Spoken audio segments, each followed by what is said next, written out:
Nearly 3 decades ago, a man who acted like a human predator committed brutal acts of violence against women.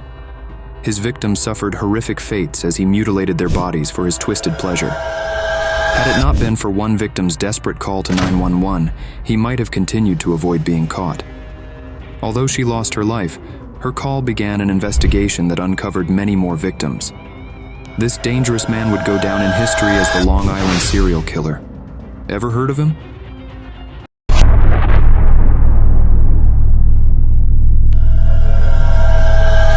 Well, this is the latest news about him. Here are the series of events that led to this tragic but groundbreaking case finally being solved. On November 21, 1993, 2 hunters were tracking game in a heavily wooded area in Southampton, New York.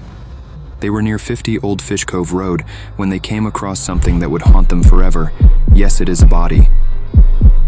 The body was only partially clothed and appeared to have been lying in the forest for several days.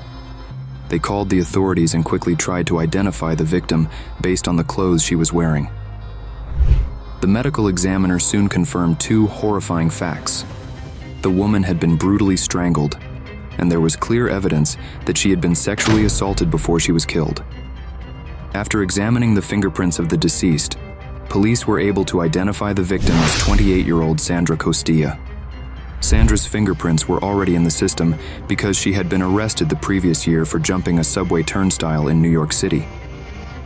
Sandra was originally from Trinidad and Tobago, but she had been living in New York City for some time. She was a bit of a nomad, with no permanent address, and at the time of her death, she was thought to be living somewhere in Queens. There were rumors that she worked as an escort, but that was never confirmed. During Sandra's autopsy, the examiner found 3 strands of hair on her body that didn't belong to her. It was likely that these belonged to her killer. The autopsy also revealed over 25 sharp force injuries on Sandra's body. Her face and torso were particularly affected by deep slashes. At the time, there were few leads for investigators to follow.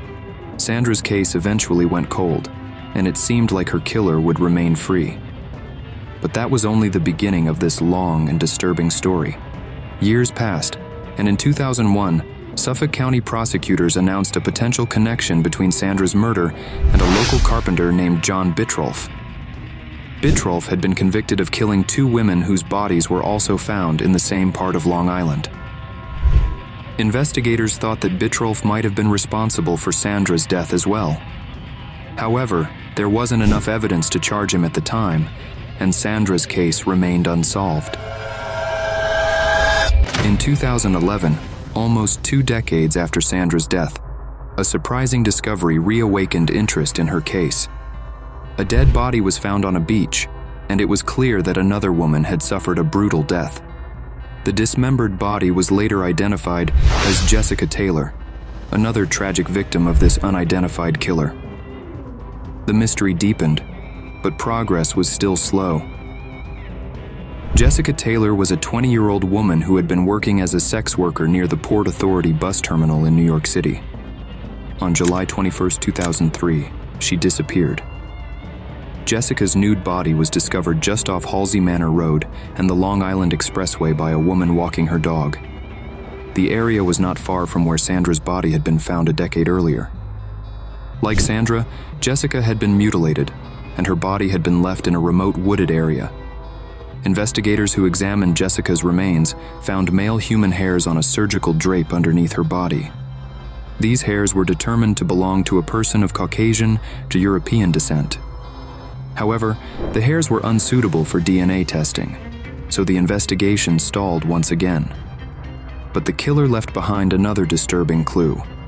In March 2011, more of Jessica's remains, including her skull, hands, and forearm, were found on Gilgo Beach. At the time of Jessica's disappearance, the man who would later be identified as Rex Heuermann worked near the area where Jessica was known to walk the streets.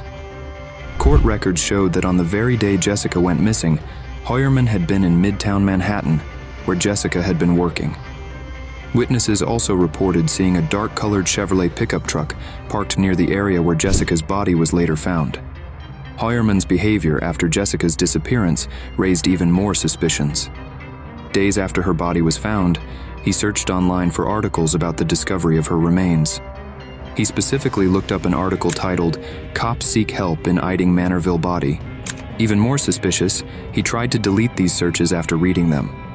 On July 29, 2003, just days after Jessica's body was found, Heuermann searched for a new Chevrolet Avalanche pickup truck, the same type of vehicle that witnesses saw near the crime scene. By the time Heuermann was arrested in 2023, he was already suspected of killing several other women in the Long Island area. His arrest came after investigators linked him to the deaths of 4 women whose remains were found in burlap sacks along Ocean Parkway in New York. These victims were known as the Gilgo Four, and Heuermann quickly became the prime suspect in their murders. The discovery of Sandra Costilla and Jessica Taylor's remains added to the growing list of women who had fallen victim to Heuermann's killer plans. New evidence recovered from Heuermann's Long Island home included a hard drive containing disturbing materials. This hard drive had violent images dating back to 1994, including pornography featuring bondage, mutilation, and decapitation. These images closely matched the way Sandra and Jessica's bodies had been found, further linking Heuermann to their deaths. Additionally, investigators found a document on Heuermann's hard drive titled HK 2002-04. This document was separated into 4 sections: problems, supplies, DS, and TRG. The section labeled problems appeared to be a guide for avoiding being caught by police.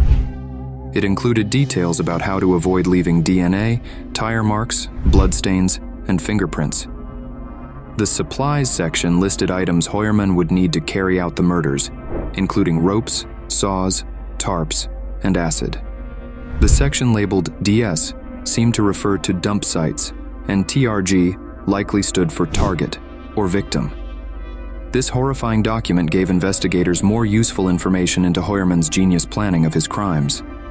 It also showed just how carefully he had tried to cover his tracks over the years. Despite his efforts, the evidence against him began to pile up. In July 2023, Rex Heuermann was finally arrested for the murders of 4 women, and the investigation into Sandra Costilla and Jessica Taylor's deaths took a major step forward. Heuermann's home was thoroughly searched by law enforcement, with agents spending days going through his belongings for any more evidence. Heuermann's connection to the deaths of Sandra and Jessica became more apparent as investigators continued to uncover evidence tying him to both cases. This case puzzled investigators for years and gained widespread attention with the release of a 2020 Netflix film titled Lost Girls, which was based on the murders. Detectives were finally able to apprehend Rex Heuermann in 2023 when he discarded a pizza box with leftover crust in a Manhattan trash can.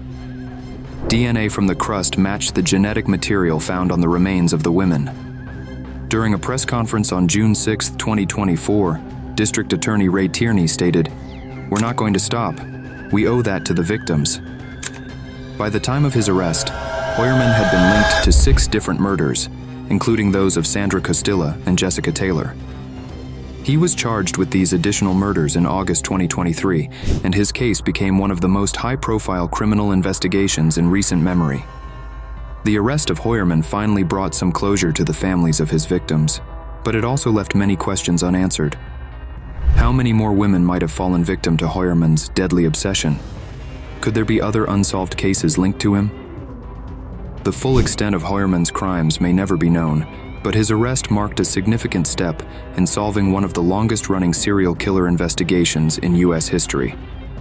For nearly 3 decades, Heuermann had terrorized the women of Long Island, leaving a trail of death and destruction in his wake. Now, with his arrest, the victims of his brutal crimes can finally begin to rest in peace.